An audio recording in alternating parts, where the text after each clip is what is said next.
ऐसा भी आएगा। तो बच्चों क्या पढ़ रहे थे हम लास्ट क्लास में? Excretory product and there elimination का लेक्चर 1 हो गया था। आज हम पढ़ेंगे लेक्चर 2 में क्या क्या पढ़ेंगे। लास्ट क्लास में हमने क्या क्या देख लिया था? यूरियोटेलिक ऑर्गेनिज्म, एमोनोटेलिक ऑर्गेनिज्म और यूरिकोटेलिक ऑर्गेनिज्म पढ़ लिए थे। एमोनोटेलिक ऑर्गेनिज्म में कौन कौन थे? जितने भी सारे एक्वाटिक आर्थ्रोपोड्स हो गए, जो पानी में रहते, जो मेनली जो लोग पानी में रहते हैं, मेनली एक्वाटिक ऑर्गेनिज्म। स्पेसिफिकली कौन कौन से थे तुम्हारे एक्वाटिक ऑर्गेनिज्म के अंदर? जो लोग एमोनोटेलिक होते थे। एमोनोटेलिक, एमोनिया कैसा होता है? एमोनोटेलिक किसको कहते हैं? जो लोग एमोनिया को एक्सक्रीट करते हैं डायरेक्टली, एमोनिया को एक्सक्रीट करते हैं, उन लोगों को क्या कहते हैं हम? एमोनोटेलिक ऑर्गेनिज्म। जो लोग पानी में रहते हैं। एमोनिया कैसा होता है? हाईली टॉक्सिक होता है और हाईली सॉल्युबल होता है, इसलिए हम उनको कैसे एक्सक्रीट कर सकते हैं? बहुत लार्ज अमाउंट ऑफ वाटर की जरूरत है उनको एक्सक्रीट करने के लिए। तो जो लोग पानी में रहते हैं उनके पास बहुत सारा पानी है, तो इसलिए इजीली वो लोग पानी में एक्सक्रीट कर सकते हैं। जैसे कि एग्जांपल में क्या है, जो एम्फीबियंस होते हैं, एम्फीबियंस के लार्वा, और फिश में कौन से फिश? Bony fish. और कौन थे? Aquatic arthropods. ये 3 एग्जांपल्स याद रखने किसके? एमोनोटेलिक के। लास्ट क्लास का रिवीजन है ये, एमोनोटेलिक। ओके, फिर आ गया था कौन? यूरियोटेलिक। यूरियोटेलिक किनको कहते थे? जो यूरिया रिलीज करते थे। यूरिया कैसा होता है? थोड़ा कम टॉक्सिक होता है और कम सॉल्युबल होता है एज कंपेयर टू एमोनिया। इनके एग्जांपल्स में क्या क्या थे? मैमल्स था, और फिश में कौन से टाइप के फिश थे? कार्टिलेजिनियस फिश था। और कौन था? टेरेस्ट्रियल एम्फीबियंस, एडल्ट एम्फीबियंस बोल सकते हैं इनको, एडल्ट एम्फीबियंस। जो लोग एम्फीबियंस बचपन में कहाँ पे रहता था? पानी के अंदर रहता था, फिर जब वो बड़ा हो गया तो कहाँ पे आ गया? जमीन में आ गया।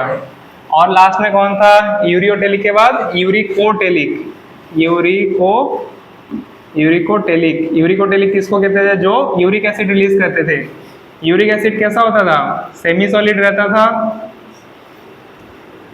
सेमी सॉलिड, और ये लीस्ट टॉक्सिक रहता था। लीस्ट टॉक्सिक और लीस्ट सॉल्युबल। सेमी सॉलिड रहता था, लीस्ट टॉक्सिक रहता था, लीस्ट सॉल्युबल रहता था। तो ये जो है, जैसे कि तुमने बर्ड्स में देखा होगा, पेस्ट के जैसे कुछ रिलीज करते हैं, तो उन्हीं को क्या कहते हैं हम? यूरिक एसिड कहते हैं। वो लोग यूरिक एसिड को एक्सक्रीट करते हैं। जैसे कि एग्जांपल में क्या क्या हो गए? बर्ड्स हो गया, और कौन हो गया? रेप्टाइल्स हो गए, और इंसेक्ट्स। तो इंसेक्ट्स तो यहाँ पे भी आ रहा है, और आर्थ्रोपोड, ये भी तो इंसेक्ट है, लेकिन ये एक्वाटिक इंसेक्ट है और ये टेरेस्ट्रियल इंसेक्ट्स है।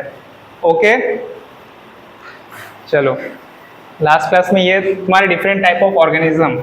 इसके बाद क्या देखे थे हमने? कौन कौन से ऑर्गेनिज्म के पास क्या क्या एक्सक्रीटरी ऑर्गन होता है। जैसे कि ह्यूमन के पास क्या होता है? किडनी होता है। वैसे ही जो लोअर ऑर्गेनिज्म है, नॉन कोर्डेटा है, नॉन कोर्डेटा में भी बहुत सारे डिफरेंट टाइप ऑफ सेल्स मिलते थे, या फिर different type of excretory organ मिलते थे। जैसे कि तुम्हारा हो गया प्रोटोनेफ्रिडिया। प्रोटोनेफ्रिडिया किन किन के पास मिलता था? सबसे पहले आर्थ्रोपोडा के पास मिलता था, सॉरी प्लैटीहेलमिंथेस के पास, गलत है। किसके पास मिलता था? प्लैटीहेलमिंथेस का एग्जांपल बताओ? प्लैनेरिया। और किसके पास मिलता था? रोटीफेरस के पास मिलता था। रोटीफेरस किसको कहते थे? टिनोफोरा को रोटीफोर्स कहते हैं। और एक था एम्फिओक्सस। ये क्या है? कोर्डेटा है। शुरुआत के कोर्डेटा कौन से में आता है? ये सेफालोकोर्डेटा में आता है, सेफालोकोर्डेटा में। ओके, प्रोटोनेफ्रिडिया के बाद नेफ्रिडिया किस में होता है? अर्थवर्म में होता है, अर्थवर्म एंड अदर एनेलिडा में होता है। और उसके बाद फ्लेम सेल्स होते हैं। ओके, प्रोटोनेफ्रिडिया को और क्या कहते हैं हम? फ्लेम सेल्स भी कहते हैं। और एक था तुम्हारा रेनिट सेल किस में होता था? किसमें? एस्केलमिंथस में, वेरी गुड, एस्केलमिंथस में होता है। और तुम्हारे हो गए ग्रीन ग्लैंड होता है, ग्रीन ग्लैंड, या फिर और क्या कहते हैं ग्रीन ग्लैंड को? एंटेनल ग्लैंड कहते हैं, एंटेनल ग्लैंड। ये किसमें होता है? Crustaceans, crustaceans like prawn. Prawn क्या होता है? क्रस्टेशियन होता है। ओके, लास्ट में किडनी किसमें होता है? वर्टेब्रेटा में होता है। इतना याद रखना है तुमको, ये बुक में दिया है तुम्हारे एक्सप्लेनेटरी चैप्टर में, इसको अच्छे से याद रखना है।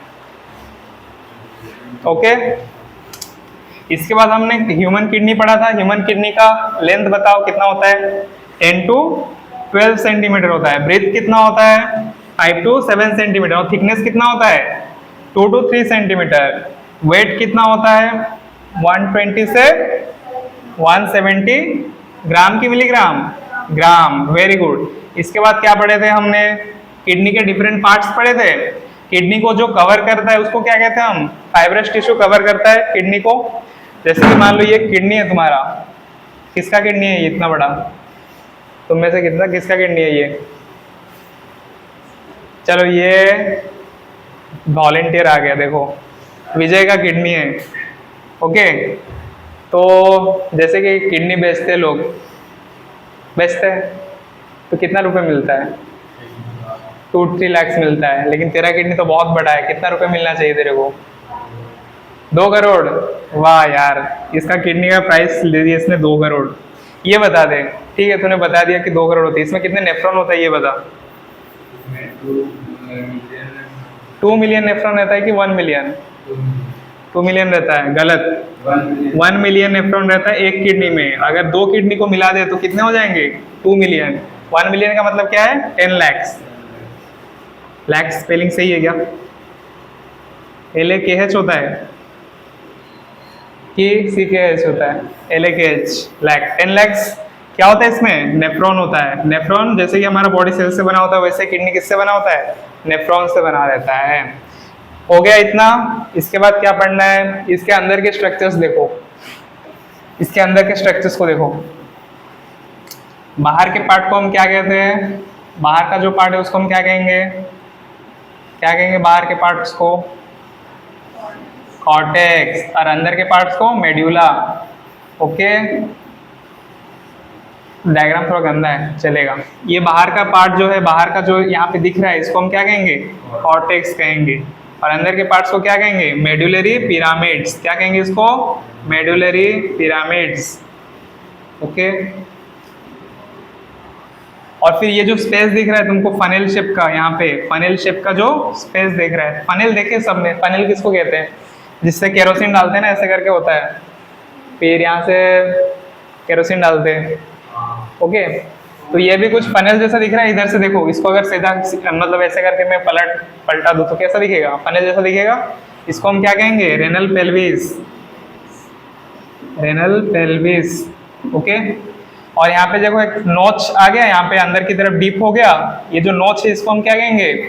हाइलम। वेरी गुड, इसको क्या कहेंगे? हाइलम।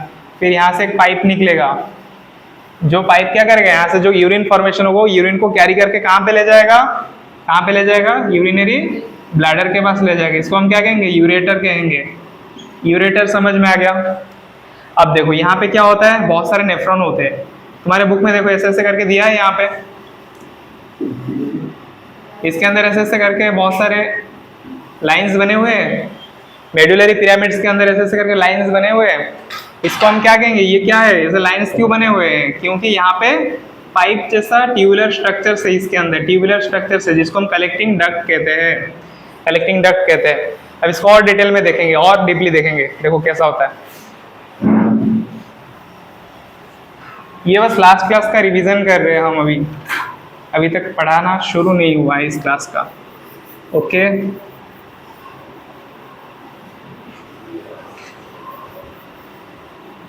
नींद आ रहा है किसको? सुबह सुबह 6 बजे आ गए तुम लोग उठ के। किस किस को नींद आ रहा है? वाह, बहुत बढ़िया। नींद नहीं आ रहा है तुम लोगों को? देखो, अगर तुम और डीपली देखोगे उसको लार्ज करके, माइक्रोस्कोप में तो कैसे दिखेगा, ये मान लो तुम्हारा एक मेडुलरी पिरामिड है, तो यहाँ पे तुमको क्या दिखेगा, ऐसे करके तुमको क्या दिखेगा,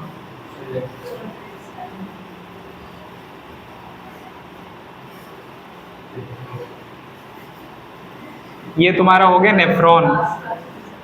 नेफ्रॉन का जो ये बाहर वाला जैसे फनेल जैसा दिख रहा है, ये कहाँ पे होता है, बाहर वाला पार्ट कहाँ पे होता है, कॉर्टेक्स में होता है, और उसके जो ट्यूबुलर पार्ट है वो कहाँ पे होता है, वो कहाँ पे होता है, ट्यूबुलर पार्ट मेडुलरी पिरामिड में होता है, और कुछ कुछ पार्ट ट्यूबुलर पार्ट कॉर्टेक्स में भी होता है।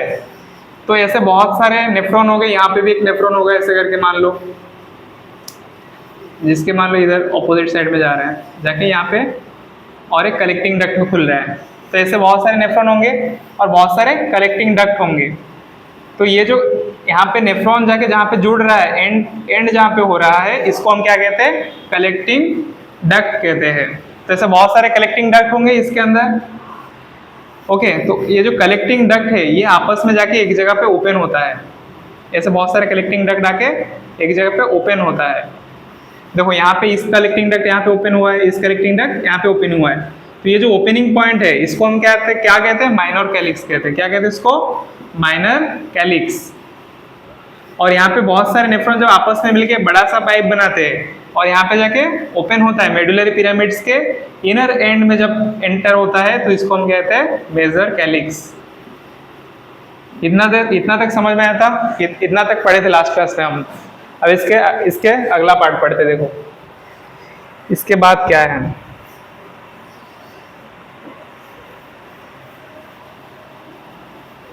अब और डिटेल में पढ़ेंगे किसको, नेफ्रॉन को।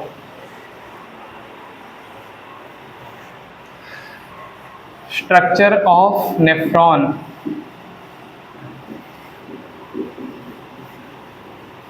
स्ट्रक्चर ऑफ नेफ्रॉन पढ़ेंगे। तो थोड़ा बड़ा साइज का अगर करके मैं बनाऊं यहाँ पे, तो ये कैसा है,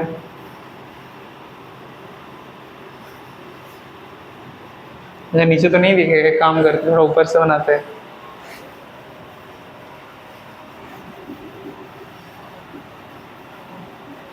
आ रहा है समझ में पूरा,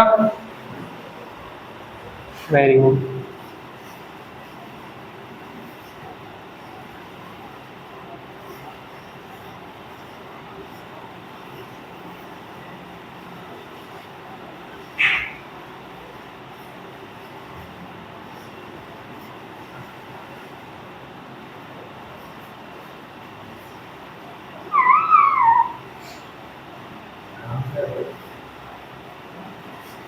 क्या बोल रहे हो,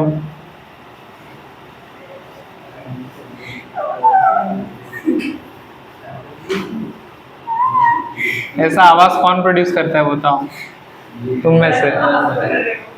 मैं नहीं कर रहा हूँ, ये बोर्ड कर रहा है। तुम में से कौन करता है ये बताओ, बिना बोर्ड का?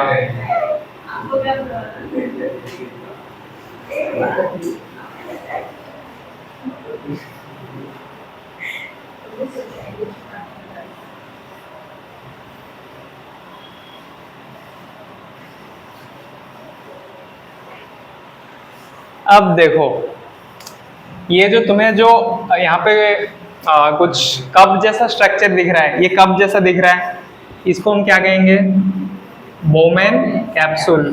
बुक में लिखा है, इसका फुल फॉर्म देख लो। इसको क्या कहेंगे हम, बोमेन कैप्सूल। फिर ये बोमेन कैप्सूल नीचे की तरफ आता है, आगे क्या बन जाता है, यहाँ पे ट्यूब बन जाता है। ये कप है, कप के बाद ट्यूब बन जाता है। तो ये जो इनिशियल पार्ट है इसको क्या कहेंगे हम, प्रोक्सिमल कॉन्वोल्यूटेड ट्यूब्यूल। यहाँ पे मैंने सीधा सीधा बना दिया, लेकिन असल में कैसा होता है, ये ऐसे ऐसे ऐसे ऐसे करके मुड़ा हुआ रहता है। इसको हम क्या कहेंगे, प्रोक्सिमल कॉन्वोल्यूटेड ट्यूब्यूल। प्रोक्सिमल का क्या मतलब होता है, प्रोक्सिमल का क्या मतलब होता है, पीछे की तरफ, ओके। और डिस्टल का क्या मतलब होता है, आगे की तरफ। तो ये जो पिछले, ये देखो यहाँ पे नेफ्रॉन वहां पे जाके एंड हो रहा है, तो इसका पिछले वाला पार्ट क्या है, प्रॉक्सिमल है। तो इसको हम क्या कहते हैं, इसलिए प्रॉक्सिमल कन्वोल्यूटेड ट्यूब्यूल। अब वो जब नीचे आता है तो यहाँ पे ठीक रहता है, बाद में क्या हो जाता है, थिन हो जाता है। थिन होके फिर से ये वापस ऊपर जाता है, तो इसको हम क्या कहते हैं, लूप ऑफ हेनले। अब ये लूप ऑफ हेनले वापस जाता है, फिर यहाँ पे थिक हो जाता है, इसको हम क्या कहेंगे, डिस्टल कन्वोल्यूटेड ट्यूब्यूल। और लास्ट में जाके एक बड़े से पाइप में जुड़ जाते हैं। जैसे बहुत सारे पाइप आके यहाँ पे जुड़ता है, बहुत सारे नेफ्रॉन आके यहाँ पे जुड़ते हैं, इसको हम क्या कहेंगे? कलेक्टिंग डक्ट कहेंगे। तो ये जो लूप ऑफ हेनले है, लूप ऑफ हेनले का एक नीचे की तरफ जो जा रहा है, इसको हम क्या कहेंगे? Descending loop of Henle. क्या कहेंगे इसको? Descending loop of Henle. और जो ऊपर की तरफ जा रहा है, इसको क्या कहेंगे? Ascending loop of Henle. Ascending loop of Henle. Okay, descending और असेंडिंग क्लियर है। अब देखो यहाँ पे क्या होता है, एक ब्लड कैपिलरी आता है ऐसे करके। ये क्या है? इसको रेड कलर में बनाते हैं, रेड कलर वाला दो मार्कर। यहाँ पे ऐसे करके आर्टरी आता है, दिख रहा है क्या? इसमें नहीं है, यही आर्टरी आके इसके अंदर जाता है, फिर यहाँ से जाके ऐसे करके निकल जाता है, दिख नहीं रहा है।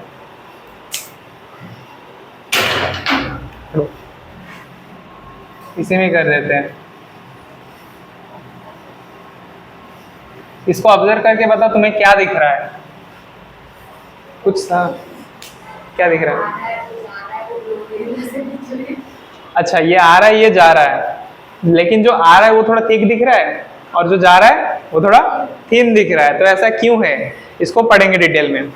फिर ये जब यहाँ से निकलता है तो ये कहाँ पे जाके जुड़ता है? ये क्या करते हैं, ये जितने भी सारे कैपिलरी है यहाँ से आके ये सबको कवर करता है, ऐसे करके कवर करके फिर वापस चला जाता है। तो ये जो आर्टरी यहाँ से आ रहा है, आर्टरी आ रहा है, इसको हम क्या कहेंगे? Efferent arteriole. क्या कहेंगे इसको? Efferent arteriole. और वहां पे ये जो इससे निकल रहा है, बोमेन कैप्सूल से जो आर्टरी निकल रहा है, उसको हम क्या कहेंगे? इसको मिटा देता हूं। जो निकलता है इसको क्या कहेंगे? Efferent arteriole. तो देखो ऐसे भी याद रख सकते हो। एफेरेंट मतलब क्या है? ए से स्टार्ट हो रहा है, मतलब शुरुआत में है, मतलब स्टार्टिंग में है, तो इस टाइप एफेरेंट आर्टेरियोल। और ये ई क्या है? ये बाद में आता है, तो ये निकल रहा है। Okay, efferent arteriole, efferent arteriole clear है। पार्ट्स ऑफ नेफ्रॉन एकदम क्लियर है तुम लोगों को? पार्ट्स ऑफ नेफ्रॉन में क्या क्या है, सब क्लियर है। ओके, तो अगर हम नेफ्रॉन को ये बताओ, जो इफेरेंट आर्टेरियोल और एफेरेंट आर्टेरियोल है, क्या ये नेफ्रॉन में इंक्लूडेड होते हैं कि नहीं होते हैं? क्या ये नेफ्रॉन का पार्ट होता है? नहीं होता है नेफ्रॉन का पार्ट। नेफ्रॉन के पार्ट्स में क्या क्या आते हैं? बोमेन कैप्सूल आता है, पीसीटी आता है, descending loop of Henle, ascending loop of Henle, फिर डीसीटी आता है और कलेक्टिंग डक्ट आता है। एफेरेंट आर्टेरियोल और efferent arteriole part of nephron में नहीं आता है। तो अगर नेफ्रॉन को हम देखें तो इसको हम दो पार्ट में क्लासिफाई कर सकते हैं। एक पार्ट जो यहाँ पे फिल्टरेशन कर रहा है ब्लड को, उसको एक पार्ट ये हो गया, और बाकी जो भी सारे ट्यूब्स है उसको दो पार्ट में ऐसे करके क्लासिफाई कर सकते हैं। एक जो फिल्टर कर रहा है और बाकी जो यूरिन को कैरी कर रहा है, ऐसे करके दो पार्ट में क्लासिफाई कर सकते हैं। तो जो ये पार्ट है, जो part of nephron which is filtering the blood, उसको हम क्या कहेंगे? ग्लोमेरुलस कहेंगे। और जो फिर बाद में से ट्यूब्स बना रहे, उसको हम क्या कहेंगे? Tubular part of nephron. और ये बोमेन कैप्सूल और ग्लोमेरुलस, ये देखो ग्लोमेरुलस किसको कहेंगे? इसको तो हम बोमेन कैप्सूल कह रहे हैं, ऊपर वाले पार्ट को। ये जो ऊपर वाला पार्ट, इसको क्या कह रहे हैं? बोमेन कैप्सूल कह रहे हैं। और ये जो पाइप है, इसको हम क्या कह रहे हैं? ट्यूबुलर पार्ट कह रहे हैं। तो दो पार्ट हो गए, एक तो बोमेन कैप्सूल और दूसरा पार्ट ट्यूबुलर पार्ट। ऐसे करके दो पार्ट में क्लासिफाई किया हमने। अब ये जो कैपिलरी आ रहा है, इसके अंदर कैपिलरी आके फिर वापस जा रहा है, इसको हम क्या कहेंगे? इस कैपिलरी नेटवर्क ऑफ कैपिलरी को क्या कहेंगे? अब ग्लोमेरुलस कहेंगे। क्या कहेंगे इसको? ग्लोमेरुलस। ग्लोमेरुलस समझ में आया? अगर मैं ग्लोमेरुलस और बोमेन कैप्सूल को ऐड कर दूं, बोमेन कैप्सूल प्लस ग्लोमेरुलस, तो ये क्या बन जाएगा? माल्फिगियन बॉडी। क्या बन जाएगी ये?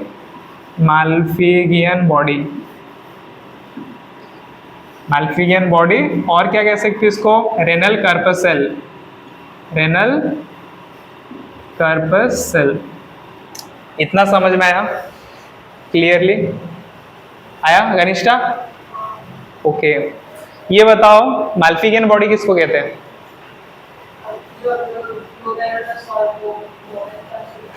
उसको मिला के माल्फिगियन बॉडी कहते हैं। इसको मिटा दो क्या? चलो मिटा देता हूँ, पार्ट्स क्लियर हो गए।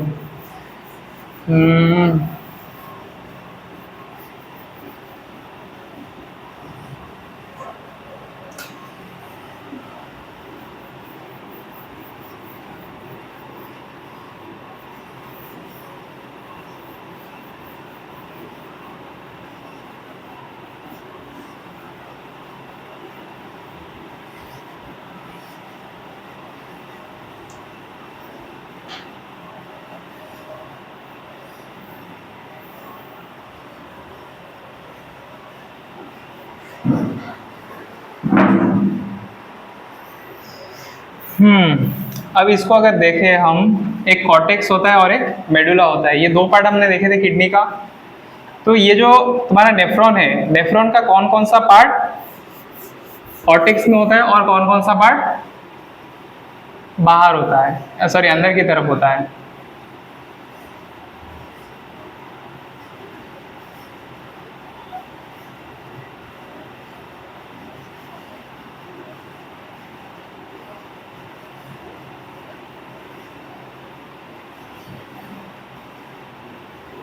तो देखो, इसका जो बोमेन कैप्सूल होता है, बोमेन कैप्सूल, और इसको क्या कहते हैं, पीसीटी कहेंगे, और ये क्या है तुम्हारा बीसीटी, और ये क्या है collecting duct, parts of some part of collecting duct. ये कहाँ पे रहेंगे तुम्हारा?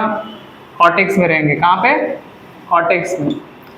और ये क्या है तुम्हारा मेडुलरी पिरामिड्स है। तो ये जो लूप ऑफ हेनले है ये कहाँ पे रहता है? लूप ऑफ हेनले कहाँ पे रहेगा? मेडुलरी पिरामिड्स में रहेगा। ठीक है, इसके साथ साथ यहाँ पे जो भी कैपिलरी आएगा, यहाँ पे करके ऐसे करके कैपिलरी आएगा, एफरेंट और इफरेंट आर्टेरियल, ये क्या करेगा बाद में इसके आसपास तरफ ऐसे करके जाके इसको कवर कर लेगा, फिर ये वापस चला जाएगा। आया समझ में? ये वाला यहाँ पर से आएगा, यहाँ पे फिल्टर होगा, फिर वापस ऐसे ऐसे ऐसे करके वापस चला जाएगा। किडनी के दो बताया था, एक तुम्हारा आर्टरी होता है और एक वेन होता है। तो ये जो आर्टरी है, आर्टेरियोल है, ये कैसे आता है? मान लो तुम्हारा यहाँ से किडनी है, देखो पूरा डिटेल में बताता हूँ। ये तुम्हारा रेनल पेल्विस है, यहाँ पे ये तुम्हारा मेडुलरी पिरामिड्स है, कॉर्टेक्स है। यहाँ से क्या होगा तुम्हारा, यहाँ पे करके ऐसे करके बड़ा सा किडनी है, तो यहाँ से क्या एंटर करता है, यहाँ से क्या निकलता क्या है, यूरेटर निकलता है, और एंटर क्या करता है, यहाँ पे ब्लड वेसल्स एंटर करता है। एक तुम्हारा आर्टरी एंटर करता है, रेनल आर्टरी, और एक रेनल वेन। तो रेनल आर्टरी क्या करता है, यहाँ पे जाके फिर डिवाइड हो जाता है, जितने भी सारे पिरामिड्स है उसके अकॉर्डिंग ये क्या करता है, डिवाइड कर जाता है। फिर एक छोटे छोटे पार्ट में डिवाइड करता है, और छोटे पार्ट में डिवाइड करता है, कर कर करके फिर क्या बना लेता है, एफरेंट आर्टेरियल बना लेता है। फिर ये एफरेंट आर्टेरियल ये वापस जाता है, फिर यहाँ से ये जो इफरेंट आर्टेरियल होता है, फिर ये पेरिट्यूबुलर कैपिलरी बनाता है। ये जो कैपिलरी नेटवर्क देख रहा है ऐसे ऐसे करके बन रहा है, इसको हम क्या कहेंगे, पेरिट्यूबुलर कैपिलरी। ये फिर बहुत सारे पेरिट्यूबुलर कैपिलरी आपस से मिलके क्या बना लेंगे, रेनल वेन बना लेंगे। फिर रेनल वेन वापस में हार्ट में चला जाएगा, हार्ट से ब्लड आ रहा है फिर वापस जा रहा है। हम यही पढ़े थे सर्कुलेटरी सिस्टम में, हार्ट क्या करता है, बॉडी टिश्यू को ब्लड सप्लाई करता है। तो यहाँ से हार्ट में से ब्लड आ रहा है, फिल्टर हो रहा है, फिर वापस जा रहा है। किडनी का रोल समझ में आया? ओके। इसके बाद देखो,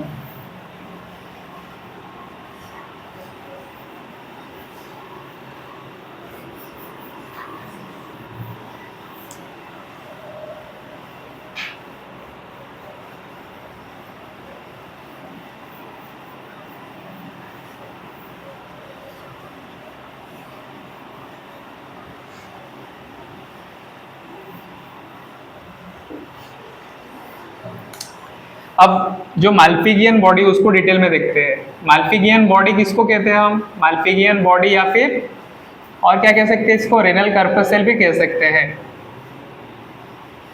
रेनल कार्पसेल भी कहते हैं इसको। तो ये कैसा होता है इसको थोड़ा डिटेल में देखते हैं, ठीक है।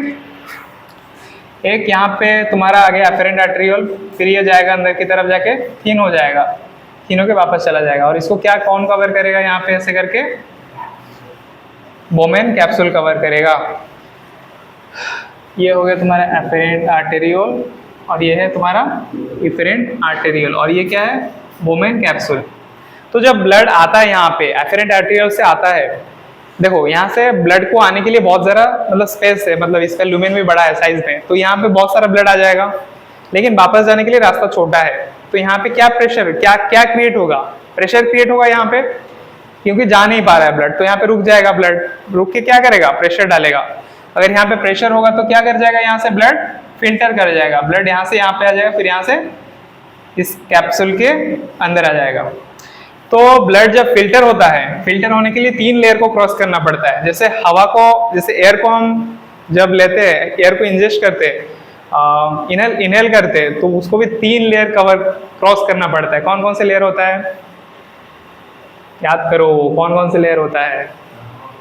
एक तो जो एल्वियोलाई होता है, एल्वियोलाई के स्क्वैमस एपिथेलियम को क्रॉस करना पड़ता है, फिर बेसमेंट मेम्ब्रेन होता है, उसके बाद एंडोथेलियम होता है। वैसे ही सिमिलरली यहाँ पे ये जो ब्लड कैपिलरी है, तो उसके लेयर को क्या कहेंगे हम, एंडोथेलियम कहेंगे। तो सबसे पहला क्या हो जाएगा, एंडोथेलियम को क्रॉस करना पड़ेगा। फिर सेकंड में इसके बीच में ये जो स्पेस बचा है, इसमें क्या होगा, बेसमेंट सब्सटेंस होगा, बेसमेंट सब्सटेंस या फिर मेम्ब्रेन भी बोल सकते हो। बेसमेंट मेम्ब्रेन को कवर करना पड़ा। फिर थर्ड में क्या हो जाएगा, फिर यहाँ पे जो तुम्हारा बोमेन कैप्सूल है, बोमेन कैप्सूल का ये जो बाहर वाला पार्ट, बाहर वाला एक लेयर है और एक अंदर का लेयर है। जो बाहर वाला लेयर है उसको हम क्या कहेंगे, आउटर लेयर कहेंगे, आउटर लेयर। और जो इनर वाला लेयर है उसको क्या कहेंगे, इनर लेयर कहेंगे, इनर लेयर। और क्या कह सकते हैं उसको, विसेरल लेयर भी कहते हैं। क्या कहते हैं इसको, विसेरल लेयर। तो इसको क्या करना पड़ेगा, थर्ड में visceral layer of Bowman capsule, ये 3 लेयर पार करके ब्लड को फिल्टर किया जाता है। तो ये यहाँ पे एक स्पेशल बात तुमको, मतलब स्पेशल टाइप ऑफ सेल होता है inner layer of Bowman capsule में। वो कैसा होता है, देखो ये मान लो तुम्हारा एक सेल है, फिर यहाँ पे एक सेल है,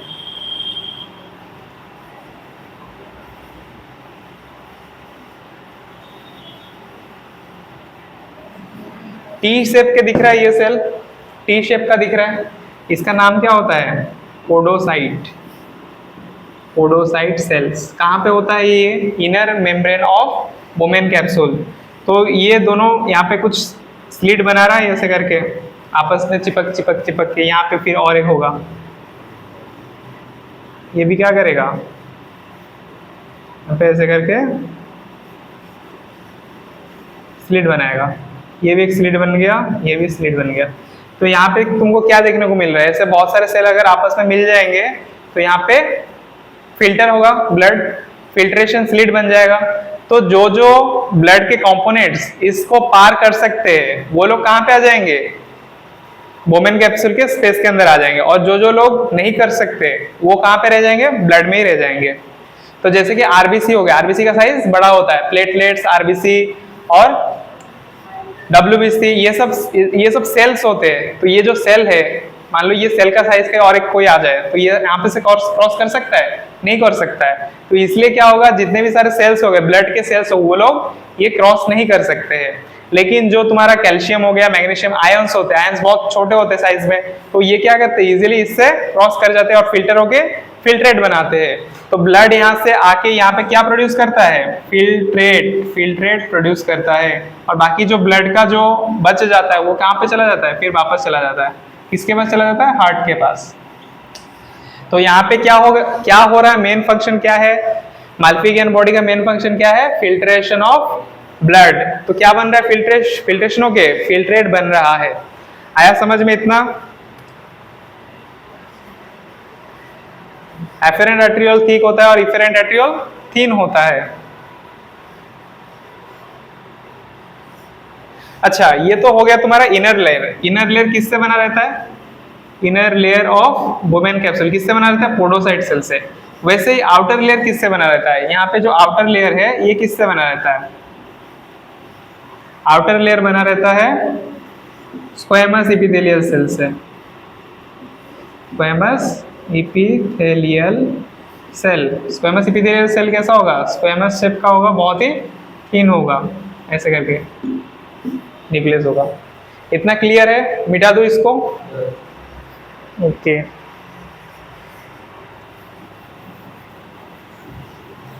इसके बाद और डिटेल में पढ़ेंगे।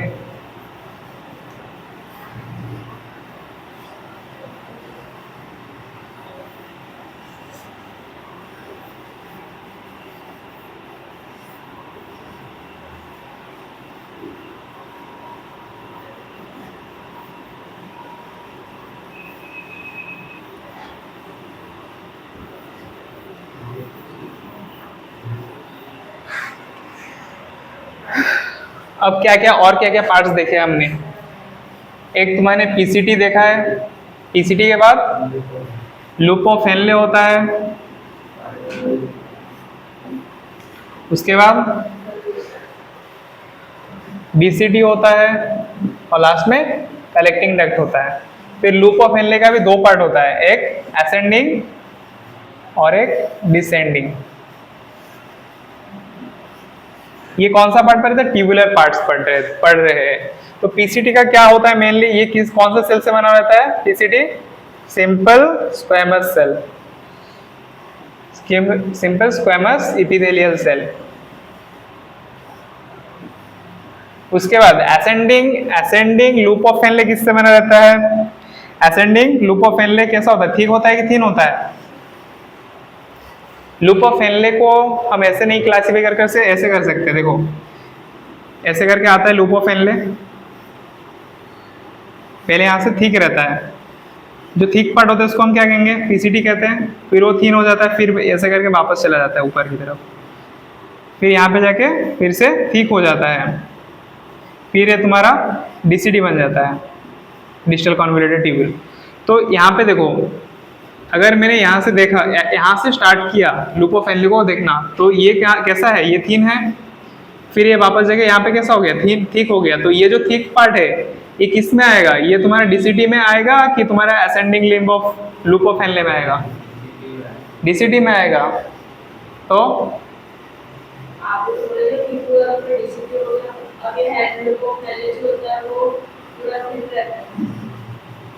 नहीं, ऐसा नहीं होता है। ऐसा बोला था क्या मैंने? मैं ये बोल रहा था कि डीसीटी थिक होता है, लेकिन लूप ऑफ हेनले हमेशा थिन होता है, ये नहीं बोला था। ठीक है, वीडियो देख लेना, वीडियो तो बन ही रहा है।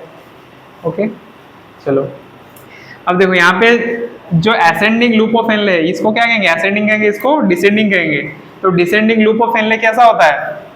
थिन होता है हमेशा, लेकिन असेंडिंग लूप ऑफ हेनले ऊपर की तरफ जाके कैसा हो जाता है? थिक हो जाता है, और लोअर पार्ट में थिन होता है। ओके, तो हम ऐसे बोल सकते हैं जो असेंडिंग लूप ऑफ हेनले है इसमें किस टाइप के सेल रहते हैं? एक तो स्क्वैमस सेल रहते हैं, प्लस क्यूबॉइडल सेल भी रहते हैं। क्यूबॉइडल और स्क्वैमस दोनों रहते हैं, लेकिन डिसेंडिंग लूप ऑफ हेनले में क्या रहता है? सिर्फ स्क्वैमस सेल रहते हैं, स्क्वैमस एपिथेलियल सेल। उसके बाद डिजिटल कॉन्वोल्यूटेड ट्यूब्यूल कैसा है? ठीक है, तो क्या होगा इसमें? Cuboidal epithelial cell, cuboidal, simple cuboidal epithelial cell. यहाँ पे भी सिंपल होगा, क्यूबॉइडल लिखने से पहले लिखो सिंपल क्यूबॉइडल। यहाँ पे सिंपल स्क्वैमस होगा, यहाँ पे भी कैसा होगा? सिंपल स्क्वैमस होगा, यहाँ पे भी सिंपल स्क्वैमस होगा। यहाँ पे सब सिंपल सिंपल सिंपल का खेल चल रहा है। बस एक ही जगह में तुम्हारा ब्रश बॉर्डर आएगा, किस में आएगा?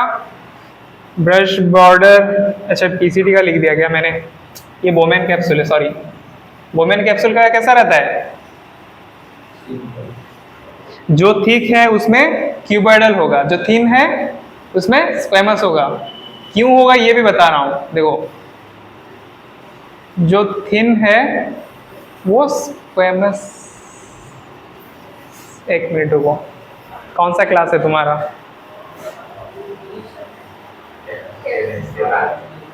केमिस्ट्री कितने बजे है? 8 बजे? अच्छा, पढ़ना है, सेल्फ स्टडी करना है तुम लोगों को? ठीक है करो, लेकिन उस क्लास में जाके करो, मेरे को डिस्टर्ब होगा पढ़ाने में। ठीक है,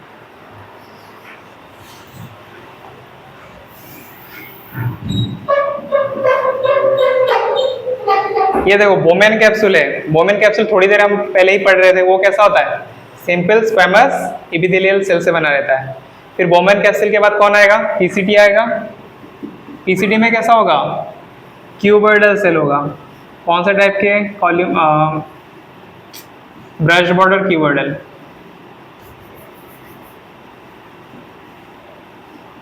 ब्रश बॉर्डर क्यूबॉइडल। जैसे कि मान लो ये तुम्हारा पीसीटी है और इसके अंदर क्यूब जैसा शेप, क्यूब शेप में है, ओके, क्यूब जैसा दिख रहा है। लेकिन एक्स्ट्रा फीचर क्या है, इसमें हमारे यहाँ पे सिलिया जैसा दिखने को मिल जाएगा, ओके। इसको इसलिए इसका नाम क्या है, ब्रश बॉर्डर, ब्रश जैसा दिख रहा है ये, इसलिए इसका नाम क्या पड़ गया, ब्रश बॉर्डर क्यूबॉइडल सेल्स। फिर ये वापस आके यहाँ पे कैसा बन जाएगा, सिंपल स्क्वेमस बन जाएगा। कहाँ पे है ये, डिसेंडिंग लूप ऑफ फनले। एसेंडिंग में भी कैसा होगा, एसेंडिंग में भी सिंपल स्क्वेमस होगा, ओके। फिर यहाँ पे एसेंडिंग में जाते जाते जाते रास्ते में क्या हो गया, क्यूबॉइडल सेल आ गए फिर से। फिर ऊपर की तरफ कैसा होगा, पूरा क्यूबॉइडल होगा, किसमें, डीसीटी में, क्यूबॉइडल क्यूबॉइडल क्यूबॉइडल। अब देखो ऐसा क्यों है, क्यों ऐसा करना पड़ रहा है कि जहाँ पे मोटा है वहाँ पे क्यूबॉइडल है, जहाँ पे थीन है वहाँ पे स्क्वेमस है, क्योंकि इसका जो लुमेन है, अंदर का स्पेस है, उसको बराबर रखना है। अगर यहाँ पे भी मैंने स्क्वेमस कर देता तो ये बड़ा हो जाता, फिर यहाँ पे थीन हो जाता, तो यूरिन इजीली पास नहीं कर पाता। यहाँ पे बहुत सारा यूरिन आ जाता, फिर यहाँ पे अगर थीन रहता तो यूरिन पास कर पाता, नहीं कर पाता। इसलिए क्या करना है, इसके जो लुमेन है, अंदर का जो स्पेस है, उसको बराबर रखने के लिए जो थिक पार्ट है वहाँ पे क्यूबॉइडल है और जो थिन पार्ट है उसमें स्क्वेमस है। इतना क्लियर है। फिर डीसीडी में कैसा होगा, सिंपल क्यूबॉइडल होगा। और कलेक्टिंग डक्ट में कैसा होगा, इसमें भी simple simple simple cuboidal, okay. याद रहेगा, ये बहुत इजी है। अगर मोटा दिख रहा है तो क्यूबॉइडल है और थिन दिख रहा है तो स्क्वेमस है। चलो ठीक है। और इसका स्पेशली याद रखना, जो पीसीडी होता है, पीसीडी के पास कैसा होता है, ब्रश बॉर्डर रहता है, brush border cuboidal epithelial cell होता है।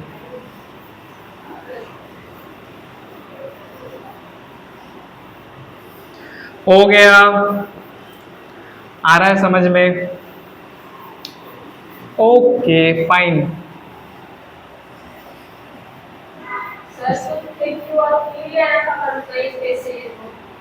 थिन क्यों बनाया, थिक क्यों बनाया, ये पूछ रहे हो, वो आगे में आएगा, पढ़ोगे तब।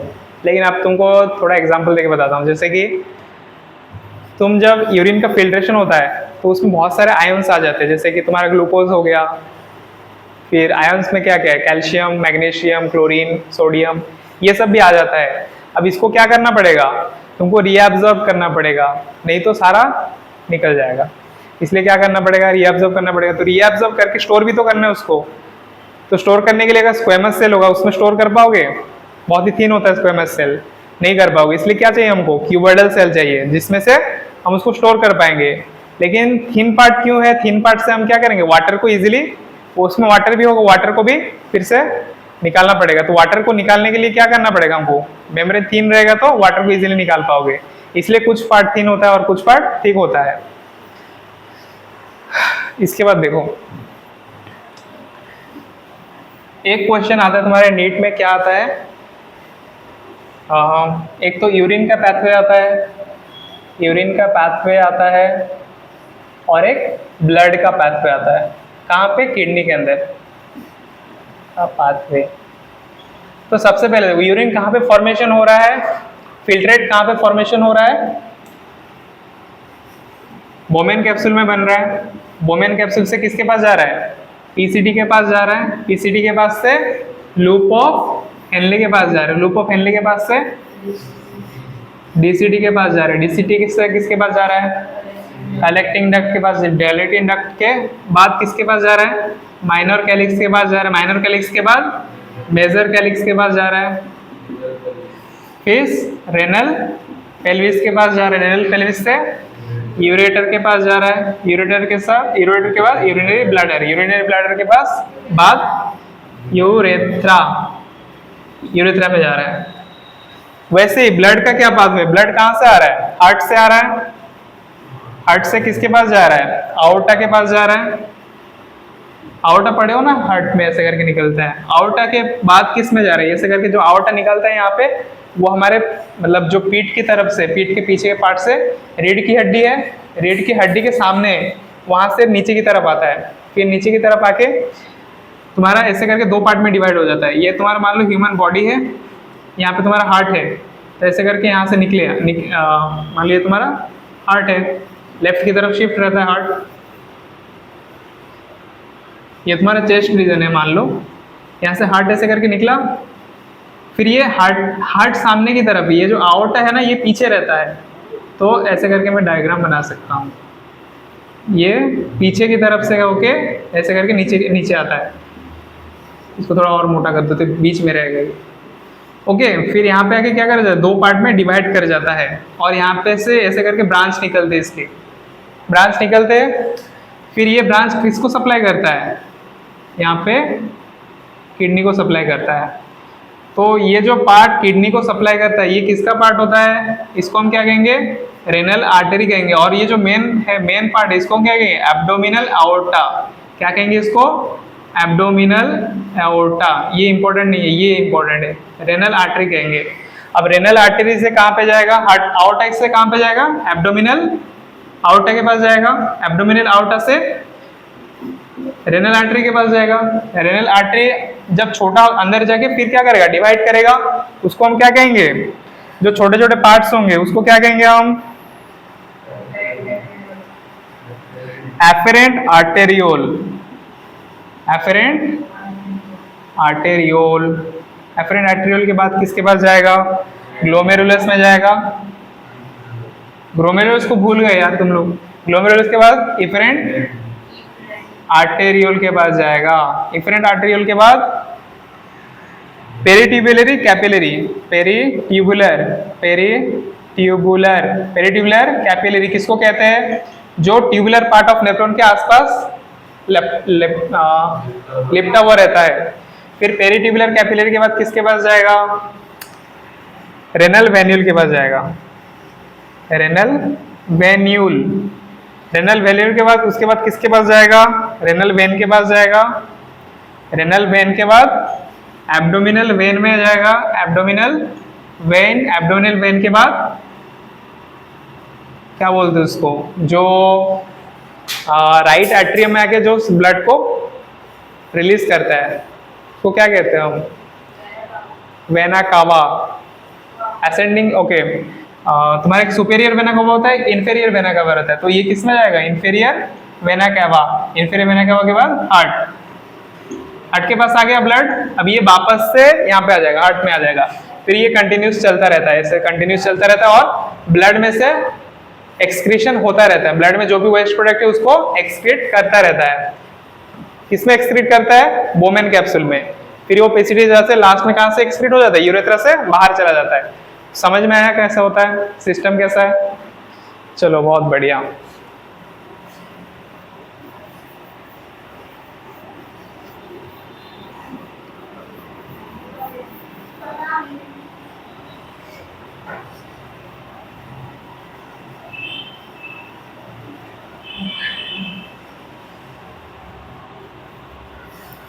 किसी को कुछ doubt, any doubt you guys have?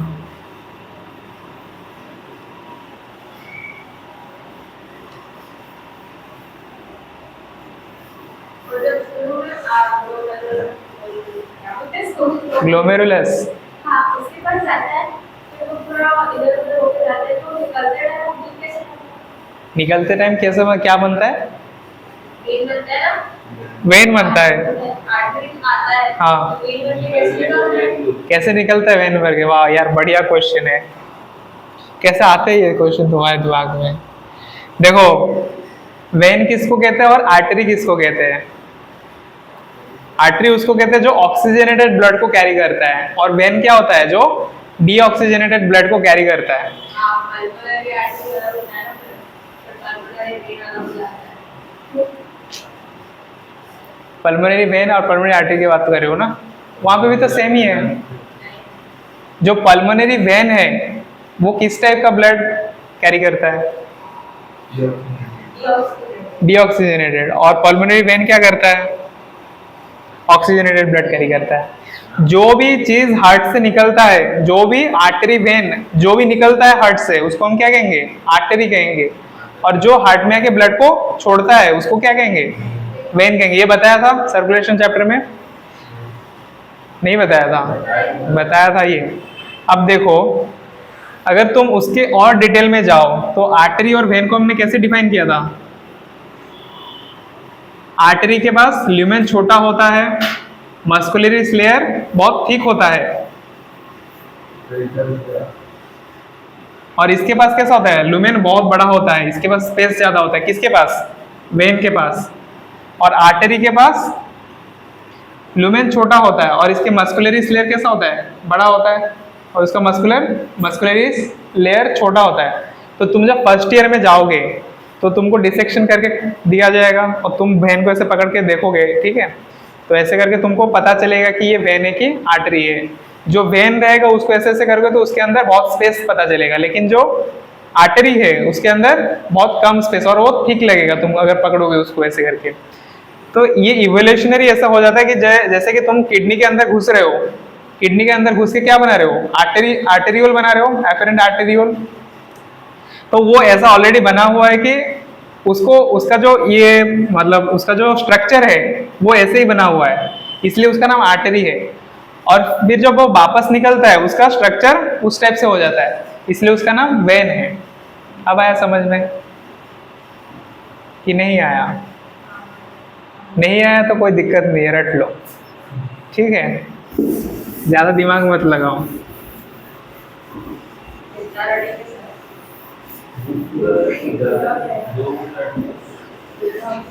अरे यार तुमको अभी क्या ही रटना है, 2 ही बुक है बस। अब जब नीट पीजी दोगे ना तो 19 बुक होते हैं उसमें, 19 बुक्स, उसमें कितना रटना होगा?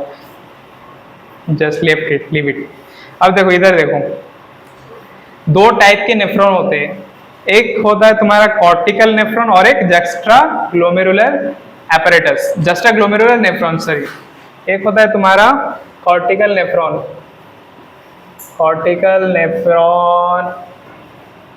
और एक होता है तुम्हारा जस्ट्रा ग्लोमेरुलर नेफ्रॉन।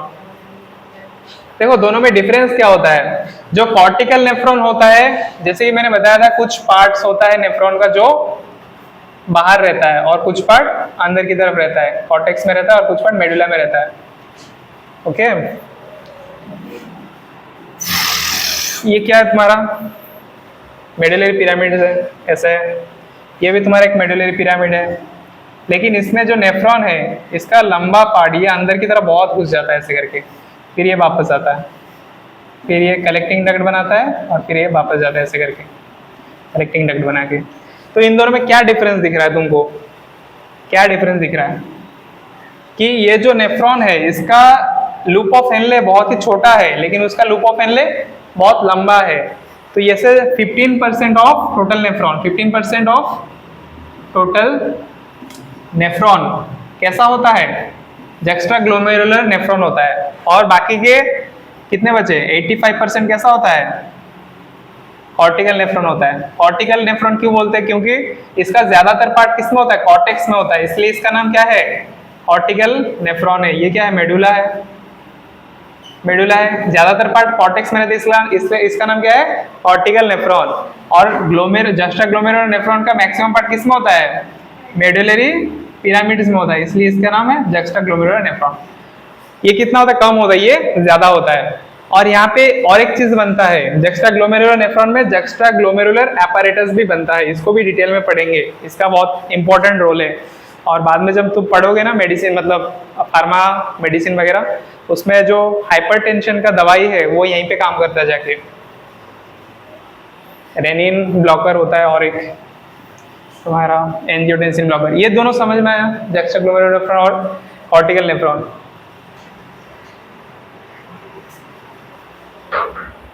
अच्छा, तुमको वैसा रेक्टा बताया क्या मैंने? वैसा रेक्टा क्या होता है? तुम जो पेरीट्यूबुलर कैपिलरी बोल रहे थे ना, पेरीट्यूबुलर कैपिलरी मतलब पता है तुम लोगों को? जो ब्लड कैपिलरीज ट्यूब्यूल, जो ब्लड कैपिलरीज नेफ्रॉन के ट्यूब्यूल्स को सराउंड कर रहे थे, उनको हम क्या कहते हैं? पेरीट्यूबुलर कैपिलरी कहते हैं। पेरीट्यूबुलर कैपिलरी का और एक नाम क्या है? वैसा रेक्टा। तो ये बताओ वैसा रेक्टा किस में होगा, किस में नहीं होगा? जक्स्ट्राग्लोमेरुलर नेफ्रॉन में वैसा रेक्टा होगा। देखो इसमें क्या था, तुम्हारा लूप ऑफ एनले ज्यादा लंबा था, तो यहाँ पे ज्यादा मिल गया उसको, मतलब जो तुम्हारा ब्लड वेसल है वो ज्यादातर ऐसे ऐसे करके कवर करेगा। तो यहाँ पे क्या है तुम्हारा वैसा रेक्टा या फिर पेरीट्यूबुलर कैपिलरी यहाँ पे होता है, किसमें? जक्स्ट्राग्लोमेरुलर नेफ्रॉन में। लेकिन तुम्हारा कॉर्टिकल नेफ्रॉन में क्या होता है, ये बहुत ही छोटा होता है, तो इसके आसपास बहुत ही कम पेरीट्यूबुलर कैपिलरी या फिर वैसा रेक्टा यहाँ पे नहीं होता है, ये भी याद रखना।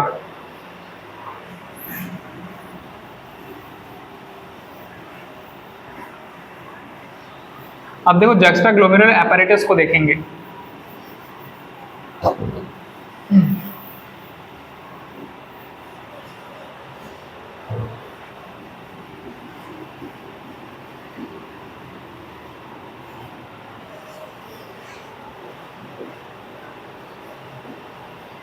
जक्स्ट्राग्लोमेरुलर apparatus ये कैसा होता है? ये हो गया तुम्हारा,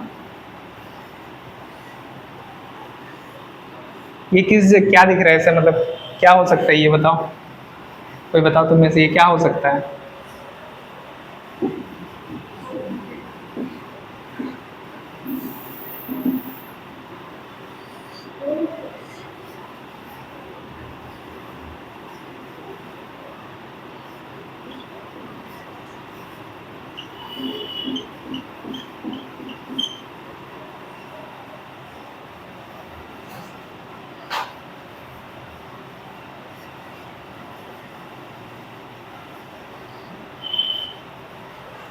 रेड कलर वाला कहाँ है?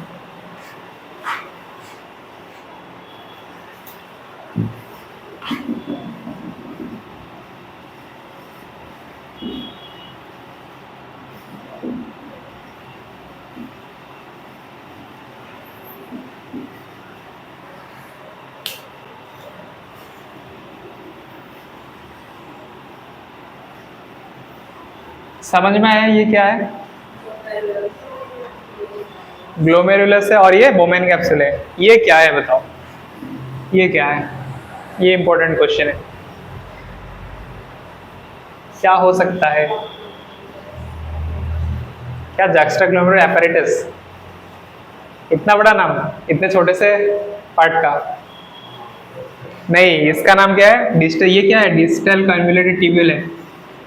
हम यहाँ से पढ़ रहे थे डिस्टल कन्वोल्यूटेड ट्यूब्यूल ऐसे ऐसे करके जाता है, लेकिन जब ये वापस आता है, ये तो पीसीटी हो गया, पीसीटी के बाद लूप ऑफ एनले, फिर ये वापस जब आता है तो ये ऐसे ऐसे मतलब घूमता रहता है, और ये क्या करता है, इसका जो ग्लोमेरुलस है उसके आसपास से भी ऐसे जाता है, उसके आसपास से भी ये मूव कर रहा है। तो यहाँ पे अगर तुम ऐसे करके यहाँ ऐसे करके निकालोगे इसको, क्या है ये?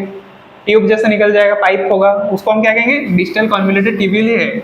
ये ऐसे कैसे ऐसे करके यहाँ पे मान लो तुम्हारा कलेक्टिंग डक्ट है, कलेक्टिंग डक्ट में आके जुड़ जाएगा। तो ये इसके कांटेक्ट में आ रहा है, किसके कांटेक्ट में आ रहा है? ये क्या है? ग्लोमेरुलस के कांटेक्ट में आ रहा है। तो एक्चुअली इसका क्या फंक्शन होता है? जैसे जैसे देखो यहाँ पे ब्लड आता है ऐसे करके, ब्लड फिर क्या करता है, इसके अंदर से पास करके वापस जाता है। तो कभी कभी ऐसा होता है कि ब्लड प्रेशर कम हो जाता है, बॉडी में ब्लड प्रेशर कम हो जाता है, जैसे कि मान लो कभी डिहाइड्रेशन हो गया, एक्यूट ब्लड लॉस हो गया, तुम्हारे ब्लड से कट लग के बहुत ज्यादा ब्लड लॉस हो गया, तो तुम्हारा ब्लड का वॉल्यूम कम हो जाएगा, यहाँ से कम ब्लड आएगा, तो कम ब्लड आएगा तो यहाँ पे फिल्ट्रेशन भी कम होगा, कम फिल्ट्रेशन हो रहा है, तो यहाँ से इसके थ्रू कुछ मैसेजेस इसके पास जाएगा, ये इसको कुछ बताएगा, क्या बताएगा? कि ब्लड कम आ रहा है। इसके डायरेक्ट कांटेक्ट में है तो ये कुछ मैकेनिज्म करके वो है, हायर क्लासेस में पढ़ोगे, इसको बताएगा, किसको बताएगा? डीसीटी को बताएगा कि ब्लड कम आ रहा है, कुछ दिक्कत है। फिर ये डीसीटी क्या करेगा? अच्छा बताओ, इसके अंदर से क्या फ्लो करेगा? यूरिन फ्लो करेगा कि यूरिन फ्लो करेगा कि ब्लड फ्लो करेगा, ये बता दो।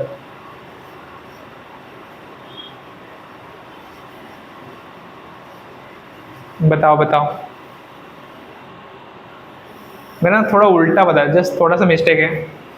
ये ऐसा नहीं करेगा, ये मैसेज नहीं देगा इसको, मैसेज कोई और देगा। बता, इसके डीसीटी के अंदर से यूरिन फ्लो करेगा कि ब्लड फ्लो करेगा? ये अगर नहीं बता पाए, इसके डिस्टल कन्वोल्यूटेड ट्यूब्यूल के अंदर से ब्लड फ्लो करेगा कि यूरिन फ्लो? यूरिन फ्लो करेगा। इतना टाइम लगता है। यहाँ से बोला है कि यहाँ पे यूरिन बन रहा है, फिर यूरिन किसी के पास, पीसीटी के पास जा रहा है, पीसीटी से लूप ऑफ हेनले के पास जा रहा है, फिर डीसीटी के पास जा रहा है, ऐसे करके जा रहा है। मैंने क्या बोला, यहाँ पे फिल्टर कम हो रहा है, कम फिल्ट्रेशन हो रहा है, क्योंकि ब्लड कम आ रहा है तो प्रेशर भी कम है, और यहाँ पे फिल्ट्रेशन भी कम बन रहा है। फिल्ट्रेट कम हो गया, फिर ये फिल्ट्रेट यहाँ पे जाएगा, ऐसे करके फिर कलेक्टिंग डक्ट में जाएगा। तो यहाँ पे से जब जाएगा, अगर फिल्ट्रेट यहाँ पे कम हो जाएगा तो इसके जो सेल्स है इसको पता चल जाएगा कि वॉल्यूम कम हो गया है फिल्ट्रेट का। फिर इसको क्या, ये कौन सा सेल होता है, इसको कहते हैं मैक्यूला डेंसा। क्या कहते हैं इसको? Macula densa cells. ये सेल्स क्या करेगा, इसको मैसेज देगा, मतलब ये मैसेज कैसे देगा, रेनिन के थ्रू देगा। ये मैक्यूला डेंसा सेल क्या रिलीज करेगा, रेनिन रिलीज करेगा। ये एक हार्मोन होता है। क्या होता है ये? हार्मोन होता है। कौन रिलीज करता है? डीसीटी का मैक्यूला डेंसा सेल। क्या हर डीसीटी के पास मैक्यूला डेंसा सेल होता है? नहीं होता है। बस जो कांटेक्ट में आते हैं ग्लोमेरुलस के, जक्स्ट्रा ग्लोमेरुलस नेफ्रॉन के जो डीसीटी होता है उनके पास मैक्यूला डेंसा सेल होता है। और ये जो पूरा चीज दिख रहा है जिसमें कौन कौन इन्वॉल्व है, एक तो तुम्हारा डीसीटी इन्वॉल्व है, दूसरा ग्लोमेरुलस इन्वॉल्व है। ये दोनों के मतलब जो यहाँ पे इन्वॉल्वमेंट है, इसी को हम क्या कहते हैं, जक्स्ट्रा ग्लोमेरुलस एपरेटस कहते हैं। फिर यहाँ से अगर वॉल्यूम कम हो जाएगा, फिर मैक्यूला डेंसा सेल क्या करेगा, इसको पता चल जाएगा, ये क्या रिलीज कर देगा, रेनिन रिलीज कर देगा। रेनिन फिर कहाँ पे आ जाएगा, ग्लोमेरुलस में आ जाएगा। ग्लोमेरुलस के अंदर क्या है, ब्लड है। फिर ये ब्लड के थ्रू किस में चला जाएगा, ब्लड में चला जाएगा। कौन ब्लड में आ गया, रेनिन ब्लड में आ गया। अब ये रेनिन क्या करेगा, रेनिन ब्लड में से ऐसे करके आएगा, आके लीवर के पास आ जाएगा। ओके, नहीं, लीवर से पहले ये हार्ट लंग्स के पास जाएगा, लंग्स के पास जाएगा। अब क्या करेगा, लंग्स में कैसे जा रहा है समझ में आया? यहाँ से निकल के हार्ट के पास जाएगा, ये तो पता है। हार्ट से फिर लंग्स के पास जाता है, फिर वापस हार्ट के पास आता है। जब ये लंग्स के पास जाएगा, ये क्या करेगा, एंजियोटेंसिन 1 को कन्वर्ट कर देगा एंजियोटेंसिन 2। एंजियोटेंसिन 1 2 में कन्वर्ट हो गया। अब ये एंजियोटेंसिन 2 क्या करेगा, ये वैसोकॉन्स्ट्रिक्टर होता है, वैसोकॉन्स्ट्रिक्टर। ये क्या कर देगा, ब्लड वेसल्स को कॉन्स्ट्रिक्ट कर देगा। मान लो ये तुम्हारा आर्टरी है, इसको कॉन्स्ट्रिक्ट कर दिया तो क्या हो जाएगा, आर्टरी का लुमेन का साइज छोटा हो जाएगा। अगर यहाँ पे ये सिकुड़ जाएगा, यहाँ पे अगर ये सिकुड़ जाएगा तो यहाँ से ब्लड क्या होगा, कम जाएगा। ब्लड तो कम है ऑलरेडी, ब्लड कम है तभी तो इतना कुछ हो रहा है। यहाँ पे अगर इसका कम हो जाएगा तो ब्लड प्रेशर बढ़ जाएगा, प्रेशर बढ़ जाएगा, ब्लड का वॉल्यूम नहीं बढ़ेगा, प्रेशर बढ़ जाएगा। प्रेशर बढ़ जाएगा तो यहाँ से फिल्ट्रेशन ज्यादा होगा, फिल्ट्रेशन ज्यादा होगा तो ये कम हो रहा था फिल्ट्रेट, अब ज्यादा प्रोड्यूस होगा। फिर यहाँ से जाएगा तो इसको भी लगेगा कि सब नॉर्मल है, तो ये क्या करेगा, रेनिन प्रोड्यूस करना कम कर देगा और फिर ये वापस से सब नॉर्मल हो जाएगा। ठीक है, और एक क्या काम करता है, ये वैसोकॉन्स्ट्रिक्शन करता है और ये एल्डोस्टेरॉन को एक्टिवेट करता है, एल्डोस्टेरॉन को रिलीज करवाता है। कहाँ से एल्डोस्टेरॉन कहाँ से रिलीज होता है, एड्रेनल ग्लैंड से रिलीज होता है। एल्डोस्टेरॉन कहाँ से रिलीज होता है, एड्रेनल ग्लैंड। ये कहाँ पे होता है, किडनी के ऊपर एक ग्लैंड होता है, देखा है, उसको क्या कहते हैं हम, एड्रेनल ग्लैंड। तो ये एंजियोटेंसिन 2 जाके क्या करेगा, एड्रेनल ग्लैंड को बोलेगा कि देख भाई कुछ प्रॉब्लम है, एल्डोस्टेरॉन रिलीज कर। फिर वो क्या करेगा, एल्डोस्टेरॉन रिलीज करेगा। एल्डोस्टेरॉन भी क्या करता है, वाटर को रीअपटेक करता है। जैसे कि यहाँ से जो वाटर यहाँ पे फिल्टर होके बन रहा है, उस वाटर को ये क्या करेगा, रीअब्जॉर्ब कर लेगा। रीअब्जॉर्ब कर लेगा तो ब्लड में वाटर का वॉल्यूम बढ़ जाएगा, ऑटोमेटिकली जो ब्लड का वॉल्यूम भी बढ़ जाएगा। तो बढ़िया है, ब्लड का वॉल्यूम बढ़ गया, प्रेशर भी बढ़ गया और फिल्ट्रेशन भी हो रहा है बढ़िया से। रेनिन का फंक्शन समझ में आया। इसी मैकेनिज्म को हम क्या कहते हैं, रेनिन एंजियोटेंसिन मैकेनिज्म, रेनिन भी है एंजियोटेंसिन भी है, इसलिए क्या कहते हैं इसको, रेनिन एंजियोटेंसिन मैकेनिज्म। समझ में आया? अब इसका क्लिनिकल इंपॉर्टेंस बताता हूँ। जैसे कि किसी को हाइपरटेंशन है, हाइपरटेंशन मतलब हाई ब्लड प्रेशर, उसका ब्लड प्रेशर हमेशा बढ़ा ही रहता है। अब उसको क्या करना है, अपने ब्लड प्रेशर को कम करना है, तो ये क्या करेगा, उसको हम देते हैं ACE inhibitor, ACE inhibitor. ACE का क्या फुल फॉर्म है, एंजियोटेंसिन कन्वर्टेस एंजाइम। अब ये एंजियोटेंसिन 1 2 में कन्वर्ट हो रहा है, इसके लिए क्या चाहिए हमको, एसई एक एंजाइम भी चाहिए। अभी इस एंजाइम को अगर हम ब्लॉक कर देंगे तो ये कन्वर्ट हो पाएगा, नहीं हो पाएगा। तो ये सब इफेक्ट आ पाएगा, नहीं आ पाएगा। ये सब इफेक्ट से क्या हो रहा था, ब्लड प्रेशर बढ़ रहा था। अगर मैं इसको ब्लॉक कर दूं तो इसका क्या हो जाएगा, ये सब नहीं हो पाएगा, तो ब्लड प्रेशर कम हो जाएगा। तो जिसमें हाई ब्लड प्रेशर होता है, जिनमें उनको हम क्या कहते हैं, एसई इनहिबिटर्स देते हैं, जिससे कि उनका ब्लड प्रेशर कंट्रोल में आ जाता है। आया समझ में? ये सब काम तो ब्लड प्रेशर बढ़ाई हुआ है। अरे जो पेशेंट होते हैं उनमें होता है, लेकिन नॉर्मल पर्सन में ऐसा होता है। नॉर्मल पर्सन, मान लो तुम अभी धूप में खेलने चले गए, ठीक है, बैडमिंटन खेलने चले गए छत के ऊपर, और फिर तुम्हारा क्या हो गया, बहुत सारा स्वेट लॉस हो गया, तो तुम्हारे ब्लड का वॉल्यूम कम हो गया। अब ब्लड का वॉल्यूम कम हो जाएगा तो प्रेशर भी कम हो जाएगा। अब उस प्रेशर को बढ़ाने के लिए क्या करते हैं, ये सब रेनिन आके ये सब करवाता है, तो ब्लड का प्रेशर बढ़ के नॉर्मल हो जाता है। फिर वो वाटर को रिएब्जॉर्ब, तुम अगर स्वेटिंग कर रहे हो तो तुमको क्या ज्यादा यूरिन पास करना चाहिए कि कम करना चाहिए, कम करना चाहिए, तो ये यूरिन को भी कम प्रोड्यूस करेगा, तो तुम्हारा ब्लड वॉल्यूम रिस्टोर हो जाएगा। पूरा समझ में आया मैकेनिज्म? ये बहुत इंपॉर्टेंट है। तुम जब सेकेंड ईयर में जाओगे ना फार्माकोलॉजी में, इसी के ऊपर तुमको 100 मेडिसिन लिख के देने, मतलब 100 मेडिसिन लिखना होगा, ड्रग्स के नाम लिखने होंगे।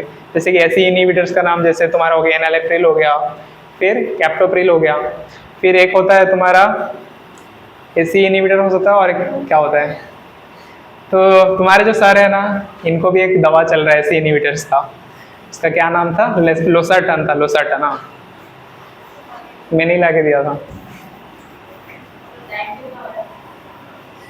टाइम देखो कितना हो रहा है, 7:30 हो गए, 10 मिनट बचा है, हो गया, और नहीं पढ़ेंगे, इतना काफी है।